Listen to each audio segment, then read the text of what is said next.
We'll guide you through how to fix DaVinci Resolve lag, focusing on the most effective solution. If you find this helpful, consider subscribing and liking the video. First, go to the top menu and click on DaVinci Resolve, then select Preferences. In the Preferences window, click on the System tab, and then select Memory and GPU. You want to ensure that your GPU configuration is set correctly.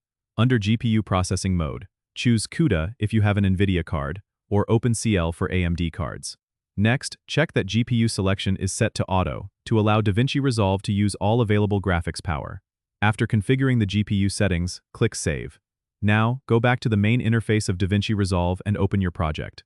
Once your project is open, go to the Playback menu at the top and select Render Cache. Set it to Smart.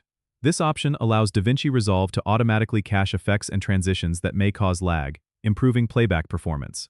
Additionally, you can lower the timeline resolution for smoother editing by going to Timeline in the top menu, selecting Timeline Settings, and setting a lower resolution under Timeline Resolution.